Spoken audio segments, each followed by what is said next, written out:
यमुनतीरावनचारी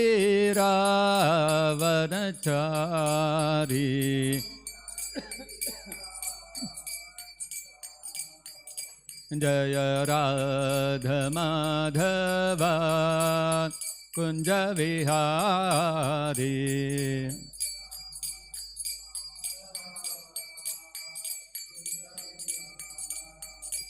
जय राधा माधव कुंज विहारी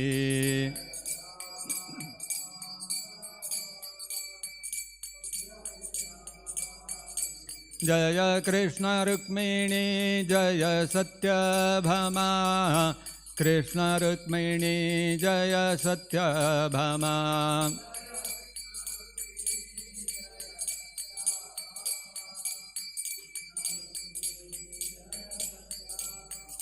जय कृष्ण बलराम जय कृष्ण बलराम कृष्ण बलराम जय कृष्ण बलराम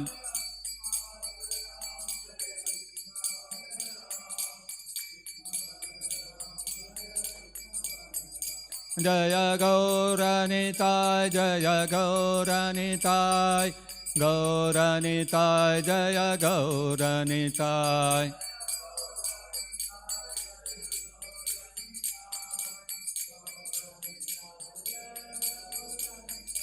जय जय Prabhupada Prabhupada Prabhupada Prabhupada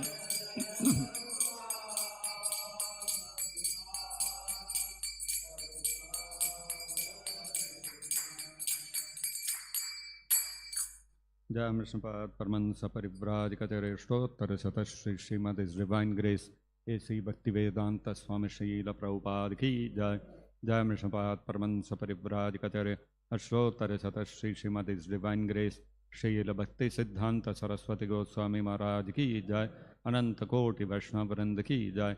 Prem se kho Shri Krishna Chaitanya Prabhu Nityananda Shri Advaita Gadadhar Srivasadi Gaura Bhakta Vrinda Ki Jai. ग्रंथराज श्रीमद्-भागवतम की जय। श्री श्री कृष्ण रुक्मिणी सत्यभामा की जय। श्री श्री कृष्ण बलराम की जय। श्री श्री गौरनिताय की जय। जगत गुरु श्रील प्रभुपाद की जय। निताय गौर प्रेमानंदे हरि हरि बोल। ओम नमो भगवते वासुदेवाय। ओम नमो भगवते वासुदेवाय। ओम नमो भगवते वासुदेवाय।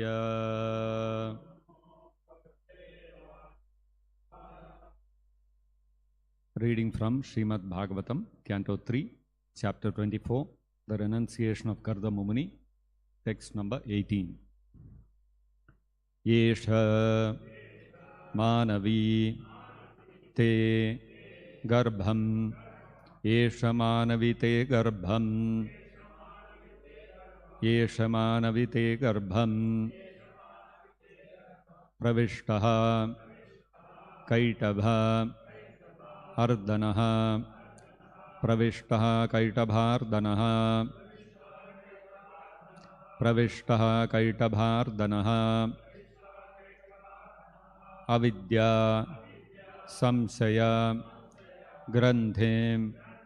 Avidya samsaya granthem. Avidya samsaya granthem.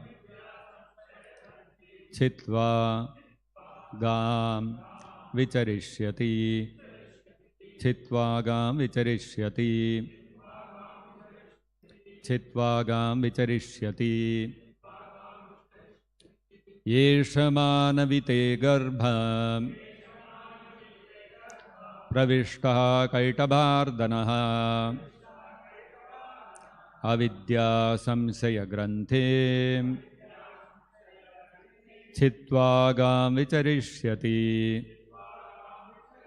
Yesha manavite garbham.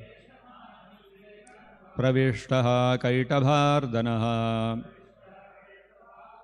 Avidya samsaya granthem. Chitvagam vicharishyati.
Eshaha, the same Supreme Personality of Godhead. Manavi, O daughter of Manu. Te, your, Garbham, womb, Pravishtaha, has entered. Kaitabha Ardhanaha, the killer of the demon Kaitabha. Avidya, of ignorance. Samshaya, and of doubt. Granthim, the knot. Chitva, cutting off. Gam, the world. Vicharishyati, he will travel over. Translation and purport by His Divine Grace Srila Prabhupada. Lord Brahma then told Devahuti, my dear daughter of Manu, the same Supreme Personality of Godhead who killed the demon Kaitabha is now within your womb. He will cut off all the knots of your ignorance and doubt. Then he will travel all over the world. Kindly repeat. Lord Brahma then told Devahuti, my dear daughter of Manu, the same Supreme Personality of Godhead who killed the demon Kaitabha is now within your womb. He will cut off all the knots of your ignorance and doubt. Then he will travel all over the world. Purport by Srila Prabhupada. Here the word avidya is very significant. Avidya means forgetfulness of one's identity. Every one of us is a spirit soul, but we have forgotten. We think, I am this body. This is called avidya. Samshaya granthi means doubtfulness. The knot of doubtfulness is tied when the soul identifies with the material world. That knot is also called ahankara, the junction of matter and spirit. By proper knowledge received from the scriptures in disciplic succession, and by proper application of that knowledge, one can free himself from this binding combination of matter and spirit. Brahma assures Devahuti that her son will enlighten her, and after enlightening her, he will travel all over the world, distributing the system of Sankhya philosophy. The word samshaya means doubtful knowledge. Speculative and pseudo-yogic knowledge is all doubtful. At the present moment, the so-called yoga system is prosecuted on the understanding that by agitation of the different stations of the bodily construction, one can find that he is God. The mental speculators think similarly, but they are all doubtful. Real knowledge is expounded in Bhagavad-gita. Just become Krishna conscious. just worship Krishna and become a devotee of Krishna. That is real knowledge. And anyone who follows that system becomes perfect without a doubt. Thus ends the Bhaktivedanta purport. Om Ajnanatimirandhasya Jnananjanashalakaya Chakshurunmilitam Yena Tasmai Shri Gurave Namaha. Namavo Vishnupadaya Krishna Presthaya Bhutale Srimate Bhaktivedanta Swaminiti Namine. Namaste Saraswate Deve Gauravani Pracharine Nirvishesha Shunyavadi Paschatya Desatarine. Jaya Shri Krishna Chaitanya Prabhu Nityananda Shri Advaita Gadadhara Shri Vasadi Gaura Bhakta Vrinda. Hare Krishna, Krishna Krishna, Hare Hare, Hare Rama, Rama Rama, Hare Hare. Mokam karoti vachalam, pangum langhayate girim, tatkripa tamaham vande, Shri Gurum Deenataranam. So just now the elections in Karnataka state have got over, and the results have also been announced. There was a pitched campaigning for the whole election spread over several weeks, and the whole of India was watching. Different leaders from different parties, they are all campaigning, and they are pointing out the faults of the other party, how this party did that wrong, did this wrong, so many things they did wrong, and we are going to do like this, we will do like this, we did this for you, we will do so much more. So one party accusing the other and explaining how they are better for the people. And like this, the leaders from both parties, they were campaigning. Finally, the day of voting came. All the voters came. They cast all their votes.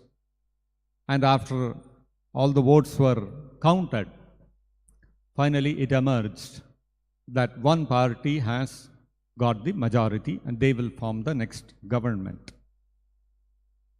The party which was in power in the previous term lost its mandate from the people, and a new party is now going to take charge of the government. Basically, the people, the masses, they voted for one party and they rejected the other party. In essence, for the next 5 years, the people have placed their trust, their faith in one party, that this party, whatever they have promised, the various good things they will do for us, this will be very beneficial for us, and so let us place our faith in this party, in this particular candidate of this party. He will do good for our constituency. He will do good for the state of Karnataka. And this is on the basis of which people have voted and a party has come to power.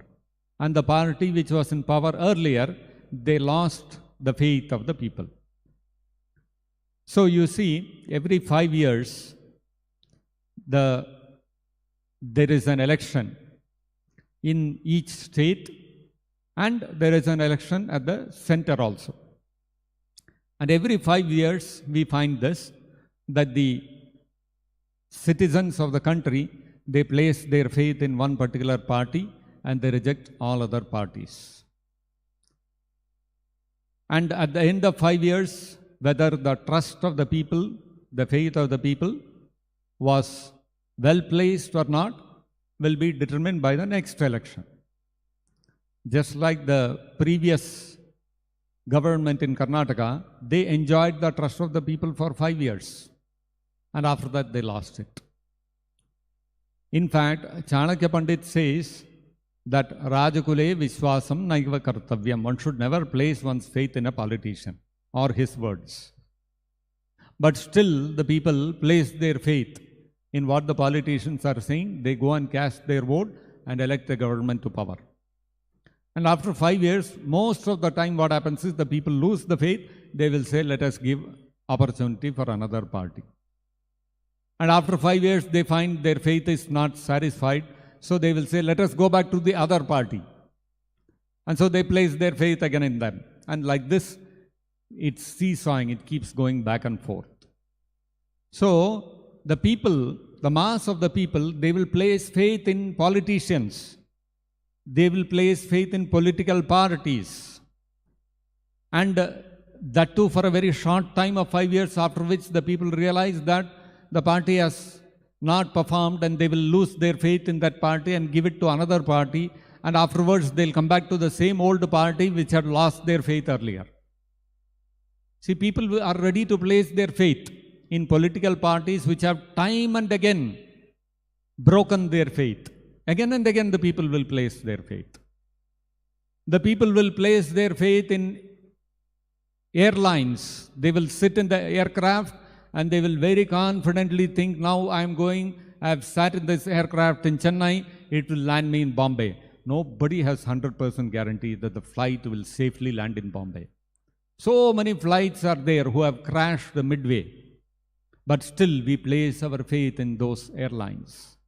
We place our faith in buses. We place our faith in trains. They are also not accident free. They also have undergone so many accidents. So many people have been killed. But still we place our faith in them. So we are ready to place our faith in so many things which have broken our faith so many times in the past. But we are not ready to place our faith in the words of Lord Krishna in the Bhagavad-gita. See how it is?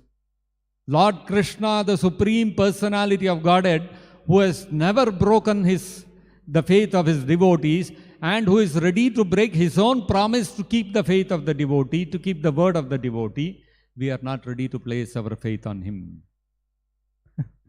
What an irony. So what could be the reason for this? That in the 4th chapter of the Bhagavad-gita, Krishna has explained, because Krishna very well knows, although I am the Supreme Personality of Godhead, I am assuring in the Bhagavad-gita, Neha Vikramana Sosti Pratyavayona Vidyate Swalpamasya Dharmasya Trayate Mahato Bhayat. Krishna is assuring, even a little bit of advancement you do on this path of Krishna consciousness, you become a devotee even to the slightest extent, it can save you from the greatest danger. And what is the greatest danger? Repeated birth and death within this material world. Krishna is assuring. But Krishna knows, although I myself may assure, still the people will not have faith in my words. And therefore in the 4th chapter, Krishna says, Ajñascha ashradadhanascha. So he says that samsayatma vinashyati. Samsayatma, the doubtful soul, the living entity who does not have faith in Krishna, who says, oh, all this Bhagavad-gita and all these stories, who has seen that whatever, Krishna has said, whether Krishna existed or not, we don't know. Who knows? So first of all, we doubt his very existence. And people who are there when Krishna was personally present, they could not doubt his existence. People like Duryodhana, they doubted his words. So Krishna says, Ajñaschashradadhanascha samsayatma vinashyati nayam lokosti na paro na sukham samsayatmanaha. Such doubtful souls, nayam lokosti na paro, they can never be na sukham, they can never be happy within this material world, and they cannot be happy by attaining even the spiritual world also. Spiritual world is negated for them anyway. Spiritual world is out of the bounds for these doubting souls who do not doubt the words, who doubt the words of Krishna. At the same time, if they think, what is their spiritual world? I cannot go, no problem. I will enjoy in this material world. Krishna is saying, na sukham nayam lokosti. They cannot be happy even in this material world. Therefore, people will place their faith in a political party. They will not place their faith in Krishna's words in the Bhagavad-gita. They will place their faith in a political party, vote them to power. After 5 years, they will be unhappy and lose their faith and put their faith in some other party. Again, the cycle will repeat. How many years since India got independence? Almost 80 years, more than 75 years. And in 75 years, how many elections have come and gone? How many parties have come and gone? None of them have been able to satisfy the devotee, the citizens of the country. But still we place faith in them. But we don't place faith in Krishna's words. This is the irony. So why they are not, despite the political parties time and again failing to make the citizens happy, why do they again and again repose faith in them? Because ajnaha, Krishna says, because of their ignorance. Ignorance of what? Ignorance that they are spirit souls. They are not the body. So, in the Vishnu Purana, the same thing is stated. The Vishnu Purana says, Vishnu Shakti Paraprokta Kshetrajnakya Tatapara Avidya Karma Sanjnanya Tritiya Shaktirishyate. So, the Vishnu Purana is stating Vishnu Shakti, the energies of Vishnu or Krishna are threefold. Broadly speaking, the Lord's, the Supreme Personality of Godhead, Vishnu's energies, Krishna's energies can be broadly divided into three categories. What are these three categories? The first one is Vishnu Shakti Paraprokta. There is the Parashakti of Krishna. There is the internal energy of Krishna, which acts in the spiritual world. Kshetrajnakya tatha para. There is another energy of Krishna which is called Kshetrajna, which is also belonging to the superior energy of Krishna, which also belongs to the internal energy of Krishna. That Kshetrajna refers to the living entity, to the soul. Why? Because the body in which we are all living in, it is called the Kshetra. Kshetra means the field of activities. Kshetrajna means the knower of the field of activities. You see how beautifully the Krishna has described the living entity in the 13th chapter of the Bhagavad-gita. Very clearly explains that the living entity is called Kshetrajna, the field of activities. The body is the field of activities. The body is the instrument through which we perform many actions. We achieve many things. The politicians become big leaders. The scientists invent many things. They discover many things. The doctors, they find many cures. They administer medicine to the patients and they cure them. The advocates, they go to the courts and the judges and the advocates, they try to get justice for the people. So everybody is active. The body is very active. From morning till night, we are active in so many ways. So the body is the field of activities. But then, the body, although it is active, it is not aware. It does not have awareness. Awareness is not a characteristic of the body, although it is active. It is the living entity who is residing within the body, who is aware of all the activities of the body. The body may be active, but the body is not aware of its activities. It is the living entity who is residing within the body, who is aware of the activities of the body. And so therefore, Kshetrajna, the knower of the field of activities, is the living entity, is the Atma, the soul, residing within that field of activity, which is the body. So you see how beautifully Krishna has analyzed this whole thing and brought out how we are not the body, we are different from the body. Such a simple, easy to understand way. Therefore, so the living entity who is residing within the body, who is the knower of the body, who is the knower of the field of activities, Kshetrajñākya Tathapara, is also belonging to the superior energy of Krishna. And the third energy of Krishna, Avidya Karma Sanjnanya Tritiya Shakti Rishyate. The Tritiya Shakti, the third energy of Krishna, is the inferior energy which is Avidya, which is characterized by ignorance. So somebody may say that we are advancing in different departments of knowledge. Civil engineering, we have achieved so many feats.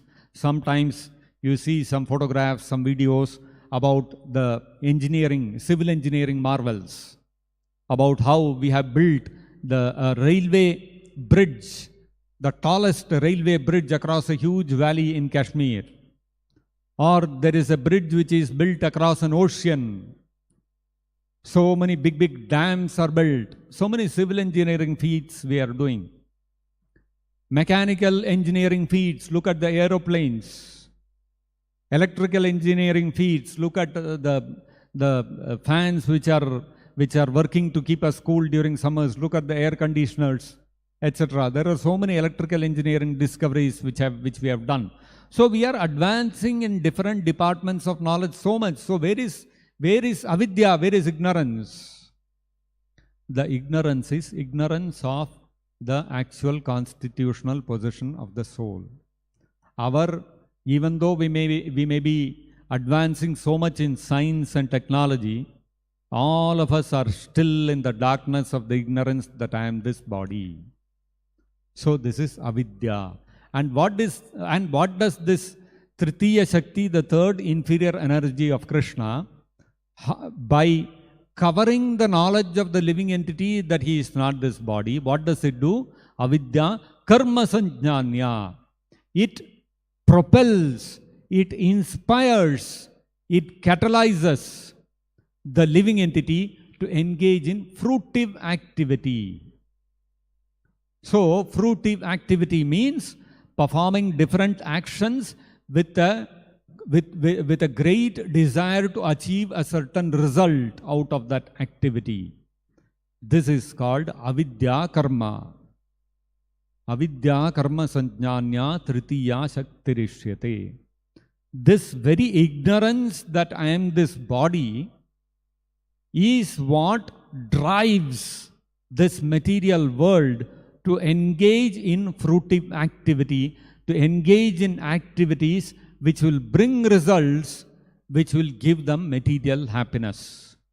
And that constantly keeps the people driving. And that is why the people, although they lose faith in one party, they will try to keep their faith in another party. And when they lose that faith in that party, they'll go back to the party which has already lost its faith and again put their faith there. Why? Because avidya karma sanjanya. Their desire to enjoy sense gratification is so strong that they will not bother that I place my faith, it got broken, then another place I placed my faith, again it broke. So what is the point in going back to the old one? They don't think like that. They hope against hope. No. Let me try once again. Let me try once again. Let me try once again. And they keep trying like this, trying like this, trying like this. Finally, one day, we will die. So, therefore, this avidya energy of Krishna drives us to engage in material sense gratification. Yaya kshetrajna shaktihi sa veshtita nrupasarvaga samsaratapan akhilan avapnoti tatra santatan. So the Vishnu Purana says, Yaya kshetrajna shakti sa. So that kshetrajna shakti, although it is belonging to the Parashakti, to the superior energy of Krishna, what happens?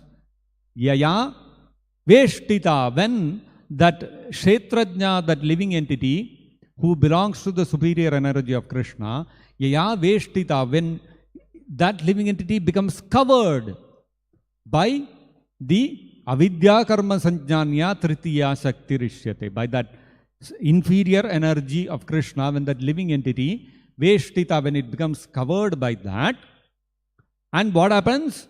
Karma sanjnana, it engages in these kind of activities for material fruits. What happens is that the Vishnu Purana states, samsara tapan akhilan avapnoti. It has to undergo all kinds of material tribulations, all kinds of material miseries, birth, death, disease, old age, tapatraya, the three kinds of miseries. Everything, step after step in life, the living entity has to suffer. So, this is the state of a living entity who puts himself under the control of the inferior energy of Krishna. Shri Shri Krishna Rukmini Satyabhama ki jai.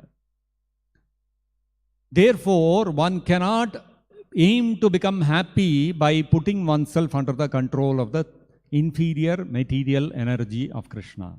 One may think, why I have to go to the spiritual world? Why I have to take so much austerity, tapasya? Why I have to renounce this material world? I like to enjoy in this material world. So let me remain here and make some adjustment and enjoy. The material energy, avidya energy of Krishna is such that it will not allow you to enjoy. Samsara tapan akhilan, all kinds of material miseries will be forced upon you. You may make any amount of scientific advancement. You may make any amount of technological advancement. You may make any amount of economic advancement. You may make any amount of military advancement.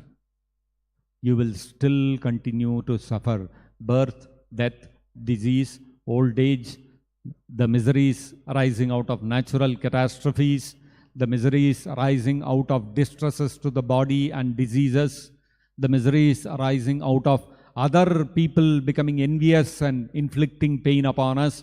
So you will continue to suffer like this. You cannot become happy by any amount of advancement or adjustment within this material world. This is the nature of the avidya energy of Krishna. You cannot change the nature of this avidya energy. And so the Vishnu Purana further states that tatra, there the living entities being covered by this third energy of Krishna, what happens is taratamyena vartate sarva bhuteshu bhupala. So the being covered by the avidya energy of Krishna to different extents, sarva bhuteshu bhupala, all the living entities, they are taking on different kinds of bodies. And every kind of body within this material world is a manifestation of the covering of the avidya energy to different degrees. If you have plants and trees, their consciousness is highly covered. If you take animals, it is a little more, the consciousness is a little more advanced. If you take human beings, the consciousness is more developed. The human being can question, why is there suffering in this material world? Can I do something by which I can avoid this suffering?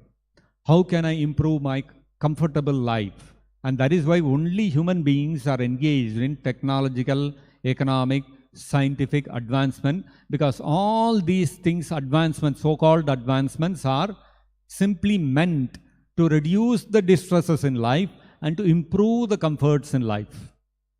Animals, birds, fishes, plants, trees, they cannot think. They do not have the ability to think, why I should suffer? Let me make some adjustment by which I can reduce the suffering. It has become summer. So when it becomes summer, a bird or an animal, what it will do? It will go and sit under the shade of a tree. The tree itself, it cannot think of summer, winter and all that. It will just keep standing and absorbing the hot summer and the blasting winter. It cannot do anything. Animal, because its consciousness is a little more developed, it will go try to sit under the shade of a tree. That much it can do. Human being will not be satisfied by simply sitting under the shade of a tree. He will think, why not invent a fan? Why not have a cooler? Why not have an air conditioner? Why? Because human being's intelligence is far more developed. His consciousness is more developed. So, the avidya energy covers the intelligence, the consciousness of the living entity to different degrees within this material world. The plants and trees, their consciousness is so much covered by the avidya energy that it cannot make out. Hot summer, blasting winter, it cannot think of anything. The tree does not think, oh, it has become winter, let me wear a sweater. The tree does not think, oh, it is raining, let me hold an umbrella. It will not think all that. It will simply stand there and keep absorbing everything.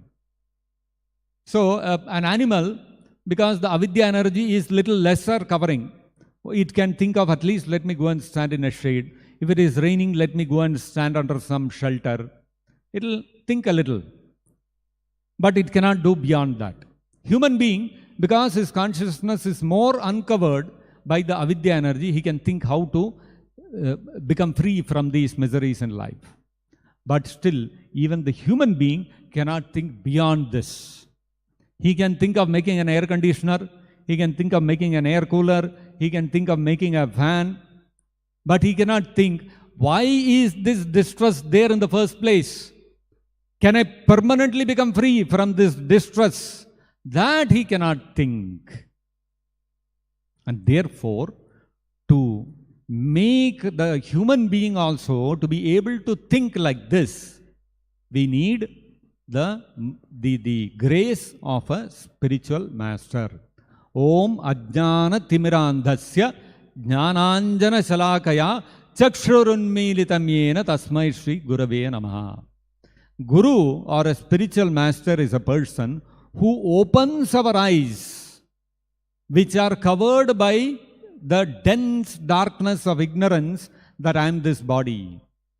The avidya energy of Krishna has covered our perceptive ability with such dense darkness that we are not able to understand, I am not this body, I am a spirit soul, and all these distresses that are there of summer, winter and disease, etc.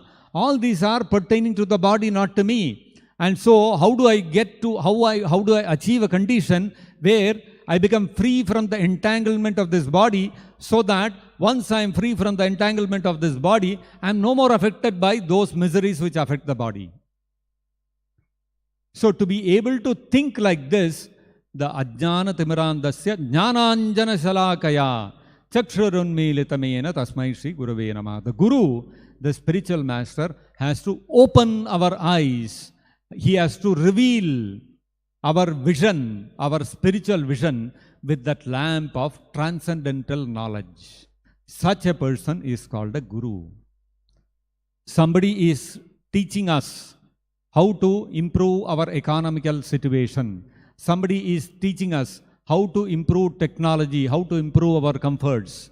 They are all not Gurus. They are only imparting avidya. They are imparting only ignorance. They are not giving you knowledge. They are not real Gurus. Nowadays we think anybody who is teaching in the college or school, he is a Guru. Not a Guru. He is not a Guru. Why? Because he is not giving you transcendental knowledge. He is giving you only avidya. How to deal with the avidya energy of Krishna only he can teach. So how is he a Guru? Guru is a person who opens our perceptive ability to spiritual subject matter. Srila Prabhupada, after reading Prabhupada's books only, we could understand, I am not this body, I am a spirit soul. And why do I have to suffer in this material world? So I don't want to be part of this material world. So we give up the material world, we give up the rat race, we give up our desire to enjoy within this material world, we give up our running after money, power, etc. within the material world, and we said, let us dedicate our lives to Krishna and to Prabhupada. Why? Because Prabhupada opened our eyes with the lamp of knowledge. Therefore, he is the Guru. So therefore, a Guru is essential for our spiritual advancement. Fashionable people say, I don't want anything between me and God. And there, God is there. Why I want somebody in between? First of all, you cannot see your own self. Where will you see God? You cannot understand your own requirements, that you are really thirsting, crying for transcendental happiness, which is not available within this material world. You cannot even understand this. You are so much in ignorance. Your eyes are covered with dense darkness. You cannot even see anything. So how can you see the Supreme Lord? How can you understand Him? How can you establish your relationship with Him? You need somebody to come and light the lamp. Then you can see, oh yes, now I am able to see. There are walls, there are windows, there are doors. Otherwise, if there is dense darkness, what do you see? You will see only pitch black. You cannot see anything else. And you will be searching in the darkness, you cannot find anything. Somebody comes into the room with a lamp, then you can start seeing things. And that person who brings the lamp of knowledge in our heart, in our life, is the spiritual master, Guru. And that is Srila Prabhupada. Therefore, if we want to become free from the influence of the avidya energy of Krishna, the third energy of Krishna, then it is only possible if we take shelter of the lotus feet of a pure devotee who acts as our spiritual master. Actually, this fact that this avidya energy is what covers our intelligence is described in every literature. It is described in Bhagavad-gita also. It is described in Vishnu Purana also. Even the Bhagavatam also says, Yaya sammohito jiva. So by the avidya energy of Krishna, Yaya sammohito jiva, the jiva becomes sammohita. It becomes bewildered. Yaya sammohito jiva, manute swam, the jiva thinks that paropi manute, he thinks, even though the jiva is para, it is superior, he thinks, I am belonging to this material inferior energy. And because of that, what happens? That he engages in anartham tatkrutam cha vipadyate. He engages in anartha activities, unnecessary activities, which only increases his ignorance. And he engages in activities which increase in ignorance. And what happens? Tat kritam cha vipadyate. He has to suffer the results of his activities. This is the state of affairs within this material world. And so therefore, Lord Brahma is informing Devahuti that Yesha Manavi Te Garbham Pravishtava Kaitavardhanaha, the Supreme Personality of Godhead, who is beyond all darkness, who is beyond the influence of the darkness of the avidya energy, he Te Garbham Pravishtaha, he has entered your womb, and avidya samse granthim, the hard knot of doubt which is binding you to this material world, and which is the result of avidya, which is the result of the ignorance that you are this body, chitva, he will cut that knot in your heart with the lamp of knowledge. So, Brahma is informing Devahuti that her son, Kapila Deva, will act as her spiritual master and light the lamp of knowledge in her heart and liberate her from the influence of the avidya energy of Krishna. And after that, Gam Vicharishyati, he will travel all over the world, liberating all other people also similarly from the influence of the avidya energy of Krishna. So therefore, we have to understand that without the grace of a bona fide, pure devotee spiritual master, it is impossible to become free from the influence of the inferior energy of Krishna. In the case of Devahuti, she was very fortunate to get Kaitabardhana, the Supreme Personality of Godhead, as her spiritual master. Anybody and everybody cannot act as spiritual master. Either the Supreme Lord himself, just like Kapila Deva became the spiritual master for Devahuti, like Krishna himself became the spiritual master for Arjuna, like that there has to be the Supreme Personality of Godhead himself has to cut that knot of ignorance, or you need somebody empowered by Krishna who is a pure devotee like Vyasadeva or Narada Muni or Sukadeva Goswami or His Divine Grace Prabhupada to cut the knot of ignorance in our heart. Only such people can be Guru. And we have to take Diksha or we have to take initiation from such a Guru who can remove that dense darkness of ignorance in our heart. And that is the definition of Diksha given by Srila Rupa Goswami, or rather Srila Sanatan Goswami in Hari Bhakti Vilas. What does he say? He says that Divyam Jnanam Yato Dadyat Kuryat Papasya Sanshayam. So the definition of the word Diksha is Divyam Jnanam Yato Dadyat. Diksha is the process by which transcendental knowledge is revealed within the heart, meaning the influence of the avidya energy of Krishna is removed. And Kuryat Papasya Sanshayam, and which destroys all the sinful reaction, which is also, that also means the removal of the ignorant, the influence of the ignorance potency of Krishna. Why? Because avidya karma sanjnanya, that the characteristic or the influence of the avidya energy of Krishna is to engage the living entity in sinful activities. Tat kritam chabipadyate yaya sammohito jiva. So when the living entity is bewildered by the avidya energy of Krishna, anartham tat kritam chabipadyate, it engages in sinful activities. So when Srila Prabhupada is removing our ignorance, he is removing the influence of the ignorance energy of Krishna, what is he doing? He is giving us transcendental knowledge, and also he is destroying our sinful activities and our propensity to perform those sinful activities. This is called Diksha. Diksha cheti prokta.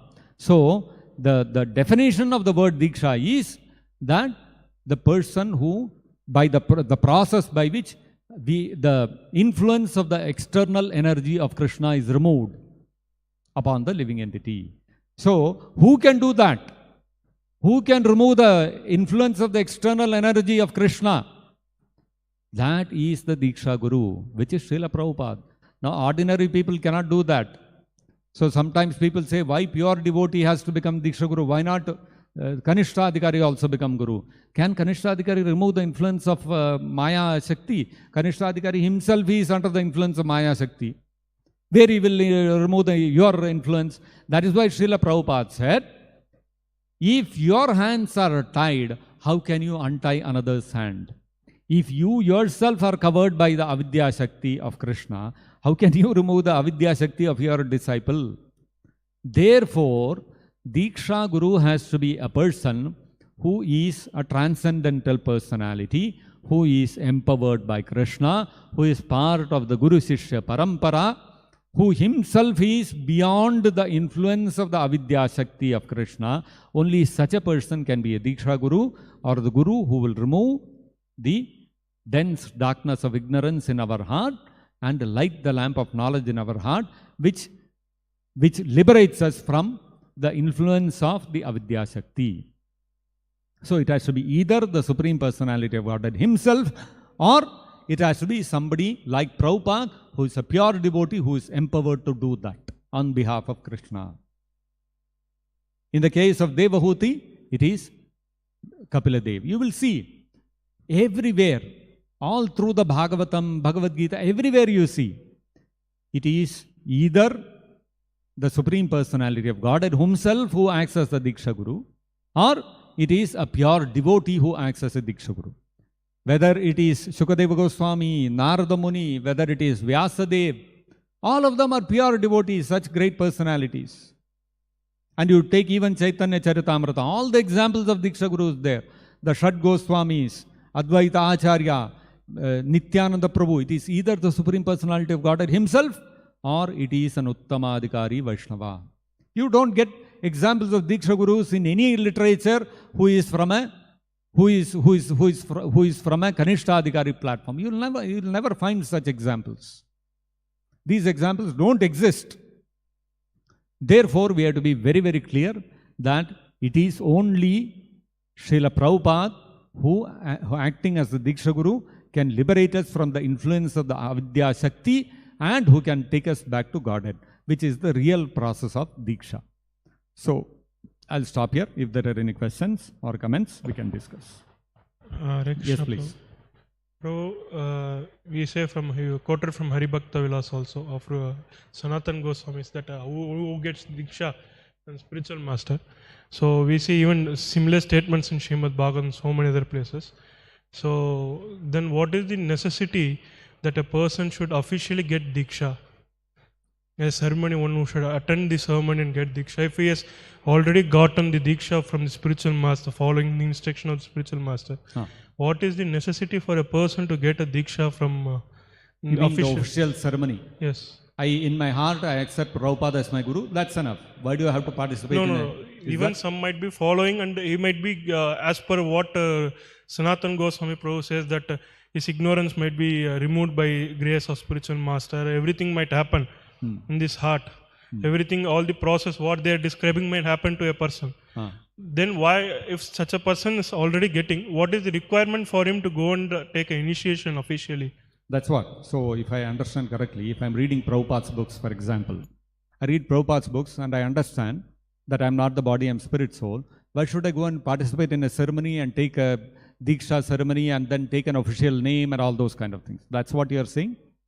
Well, you have to understand that Diksha is a process. That ceremony where a new name is given and a fire sacrifice is conducted is one part of the process. That is not Diksha itself. That fire sacrifice we do is one part of the whole process of Diksha. Diksha Vidhana. So Vidhana, it is said, the word used is Diksha Vidhana. Diksha Vidhana means it is a process. So there are many, many stages in that process. When we first start hearing from the spiritual master, we start reading Prabhupada's books and we feel, oh yes, this what Prabhupada is saying is correct. That is the beginning of Diksha. That is the beginning of the process of Diksha. Because first step in the process of Diksha is, I have to have faith in the spiritual master. So when I develop faith that, oh yes, what Prabhupada is saying is correct, what he is saying is correct, faith has developed. So that is the beginning of Diksha. Then what do I do? So when Prabhupada is saying is correct, I should follow. Then you start chanting Hare Krishna. You start following the four regulative principles. What has happened? You are going to the next step. You have started following the instructions of the spiritual master. So when you start following the instructions of spiritual master, that faith in Prabhupada will become solidified. It will become stronger and stronger and stronger. When it becomes sufficiently strong, what will happen? You will say, I have decided Prabhupada is my Guru. And I want to declare it to the whole world. So what do? I'll go to Prabhupada and say, Prabhupada, now I've read your books, I've been reading your books, I've been chanting, I've been following the regulative principles. Now I am firmly convinced that you are my Guru. Will you accept me as your Guru? Will you accept me as my Guru? Will you accept me as your disciple? Will you become my Guru? Then Prabhupada says, okay, I will accept you. So since I am accepting you, I'm accepting you as a disciple means I'm taking the responsibility of taking you back to Godhead, and all your past karmas I'll destroy. So for that you have to take a vow in front of the fire and the deity. Are you ready? Yes, I am ready. So come, attend the Diksha ceremony. So I come and attend the Diksha ceremony. When I attend the Diksha ceremony, what is happening? This is a Pancharatrika Diksha. So in the Pancharatrika Diksha, what happens? Even though I may be born in a non-Brahmana family, by the Pancharatrika Diksha, the spiritual master, Srila Prabhupada, at the time of the first initiation, he takes away all our past karma. All our past karma is taken away. And by making us take a vow that we will follow the four regulative principles, Prabhupada is also taking away our propensity to perform sinful activities. One is the whole stock of sinful activities which we have performed in our past lives. Another is the propensity to perform sinful activities. Both the things are destroyed by Srila Prabhupada. So what happens? Now, that propensity to perform the sinful activities is Coming from where? It is coming from my subtle body. It is coming from my mind and intelligence and false ego. That propensity is destroyed means what? My subtle body has changed.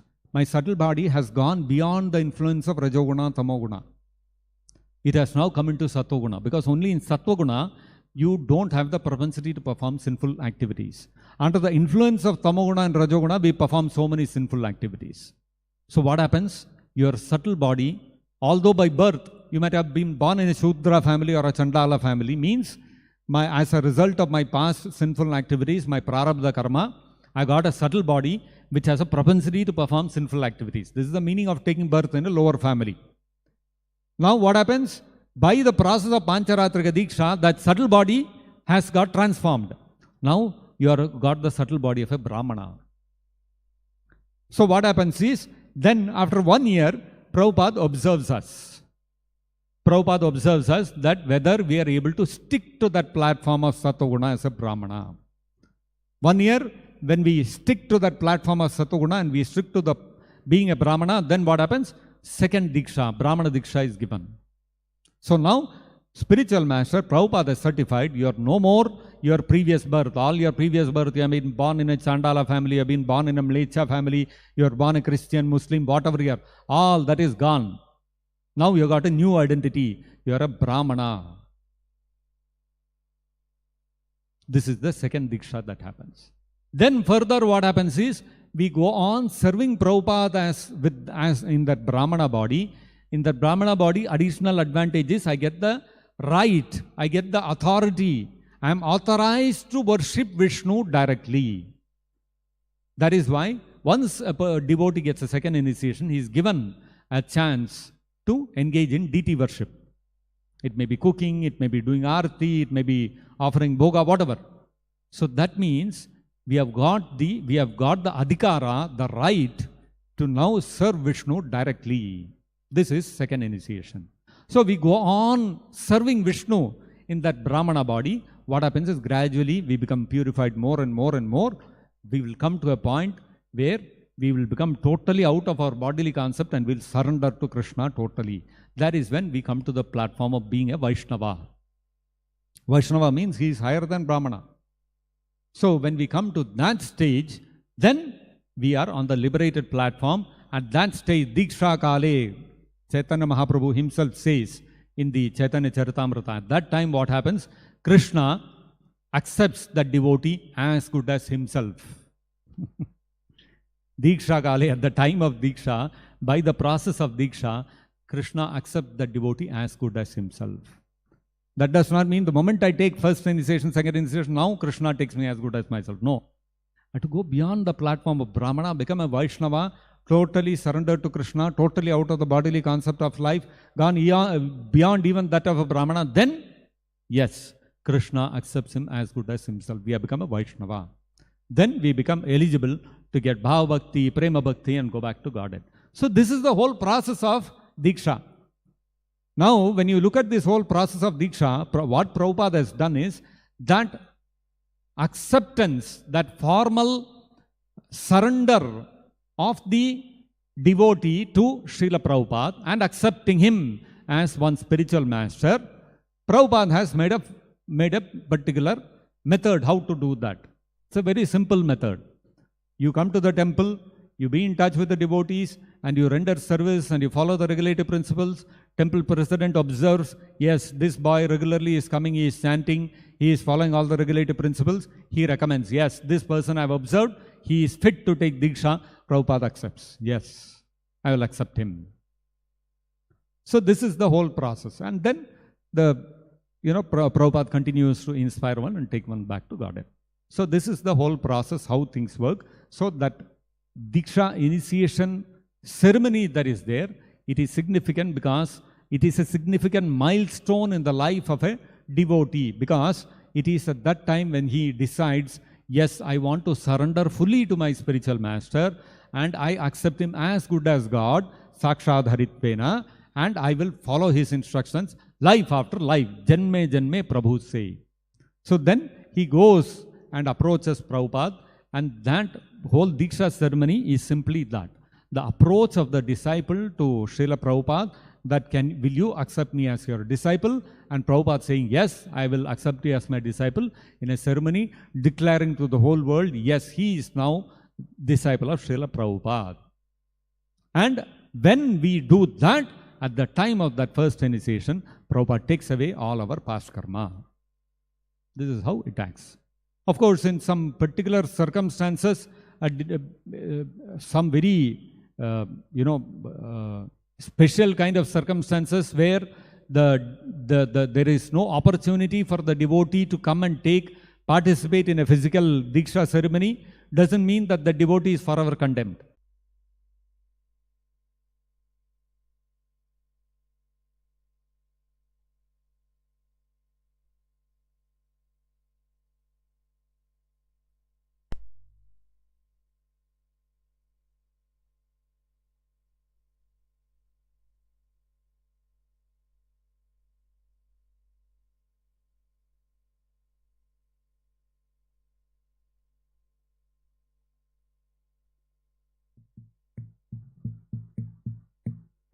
Hare Krishna. Okay. Under such exceptional circumstances, where a devotee is not able to participate in a physical ceremony, what will happen? The spiritual master may override those requirements, and Prabhupada may still take away all your past karma, and he will take you back to Godhead finally. It is possible. Just like you take the case of Dhruva Maharaj. Dhruva Maharaj met his spiritual master Narada Muni in the forest. Where is the opportunity to make a yajna and then have deities and perform the yajna before them, and he takes a vow? All that, there is no opportunity. So therefore, what did Narada Muni tell? Narada Muni directly gave him first and second initiation together. And that is how Dhruva Maharaj went to Madhuvana and he started worshipping the deity of Krishna. This is what is described in the Bhagavatam, that he worshipped the deity of Krishna. So he was a Kshatriya. Kshatriya cannot directly worship the deity form of Vishnu. But Dhruva Maharaj did. How did he do? Because Narada Muni had initiated him and he converted him from a Kshatriya into a Brahmana. He had converted his subtle body. So, but still, even in that Brahmana subtle body, Dhruva Maharaj still had material desire. He had desire that he wanted a kingdom better than his father, grandfather and all that. That material desire was still there. But Narada Muni continued to purify him by engaging him in that deity worship. He continued the deity worship. Finally, when Lord Vishnu appeared before him, what happened? Kacham michinman abhidivyaratnam swamin krithatosmi varam na yache. Oh my dear Lord, I was looking for broken pieces of glass. I found a valuable divine jewel in you. What more do I need? I don't need anything. So you see how his subtle body had further transformed. He came to a state where he was fully surrendered. Now he had become a full Vaishnava and his journey was complete. So this is how Narada Muni took him through the whole journey. May not have followed that official Diksha ceremony, but all the stages have happened in Dhruva Maharaj's life. Same thing we are also going through. Only thing is, it is in a formalized setup, in an organizational setup we are doing. Therefore, we have the opportunity to perform a fire sacrifice. We have the opportunity to receive a new name, transcendental name, all these kind of spiritual name, all these kind of things are incorporated into our life, because these are very, very important milestones in our life, where we declare, when we have developed enough faith in the spiritual master, enough faith in Prabhupada, that yes, now I want to take shelter of Prabhupada completely, and it's clear in my mind, I have full conviction that Prabhupada is my Guru. Then Diksha ceremony happens. So it signifies such an important milestone in my life. The time when I decided, yes, Prabhupada is my Guru. Isn't it such an important thing? So is it not important enough that we signify it with a fire sacrifice and have a ceremony where we have a feast after that and all those kind of things, because such an important milestone it is in our spiritual life. So therefore, that Diksha ceremony also has got significance. Is that okay? Anybody else? Anything else? In this further, so let's say, can receiving transcendental knowledge can be considered a milestone that, or some way that a spiritual master had accepted a person either before initiation or after so-called. The moment a spiritual master accepts somebody as his disciple, that is initiation. That is initiation. Just like Arjuna in the Bhagavad-gita, he was in the middle of the battlefield. So he said, what did he tell? Karpanya doshopata swabhavaha dharma sammudaha prichhami tvam. So he told Krishna that, I am asking you, yat shreyahasyan nishitam bruhi tanme. Shishyasteham shadimam tvam prapannam. Now I am accepting you as my spiritual master. Please instruct me. That moment, Krishna became a spiritual master. That is Diksha. That point of time where you accept, yes, Prabhupada is my Guru. That is the time of Diksha. That is the same thing with Dhruva Maharaj also. That is the same thing with Mrigari also. The same thing with Arjuna also. All these examples are that.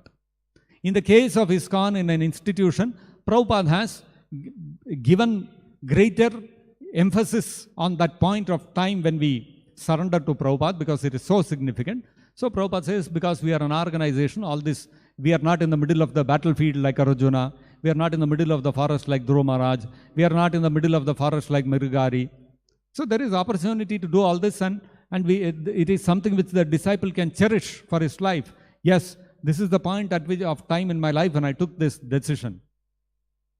So therefore it has importance. Is that okay? So that point of time when the disciple accepts, whether that official ceremony is there or not there, that is the point when Diksha happens. Okay? Anybody else? So we'll stop here. Grantharaj Srimad-Bhagavatam ki jai, Jagat Guru Srila Prabhupada ki jai, Nitai Gaur Premanande Hari Hari Bol.